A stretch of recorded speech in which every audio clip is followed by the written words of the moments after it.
বলার জন্য এখানে এসেছি। আম্মু, আমি তোমাকে অনেক ভালোবাসি। আম্মু, অনেক ভালোবাসি তোমাকে। আম্মু, আমি তোমাকে অনেক ভালোবাসি। আম্মু, তুমি জানো মহান আল্লাহ তোমাকে কোরআনে কত সম্মান দিয়েছেন? সূরা বনী ইসরাঈলের মধ্যে মায়ের সাথে সদাচরণের নির্দেশ দেওয়া হয়েছে। মায়ের কোনো কাজে বিরক্ত হয়ে ধমক দেওয়া কিংবা উপশব্দটিও করতে নিষেধ করেছেন। সূরা নিসার মধ্যে মাতা পিতার সাথে সুন্দর ব্যবহারের নির্দেশ দেওয়া হয়েছে।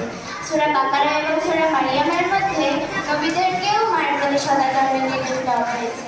মাতা পিতার সামনে নম্রভাবে মাথা নত করে দেওয়ার আদেশ দেওয়া হয়েছে। আর নবীজি কি বলেছেন জানো আম্মু? আমার বেহেশত তোমার পায়ের নিচে। আমি তো ওই পবিত্র পায়ের পরশে সারাটা জীবন কাটিয়ে দিতে চাই।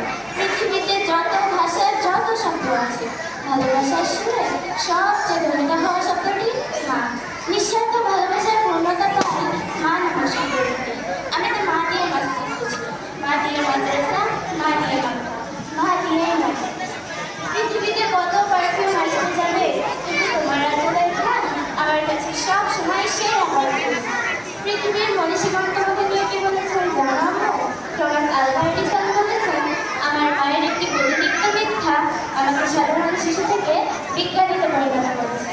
আব্রাহাম লিঙ্কন বলেছেন, যার মা আছে সে কখনোই গরিব নয়।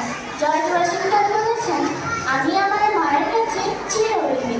আমার জীবনের সমস্ত অর্জন তারই কাছ থেকে পাওয়া। ডিয়াগো ম্যারাডোনা বলেছেন, আমার মা মনে করতেন আমি সেরা, তাই আমি সেরা হয়ে গড়ে উঠেছি। ল্যান্স কনরাড বলেছেন, আমি মাতৃত্বের চেয়ে কোনো বীরত্ব কল্পনা করতে পারি না। হেনরি ওয়ার্ড বিচার বলেছেন, মা হচ্ছেন প্রথম শিক্ষক, প্রথম বন্ধু এবং প্রথম ভালোবাসা।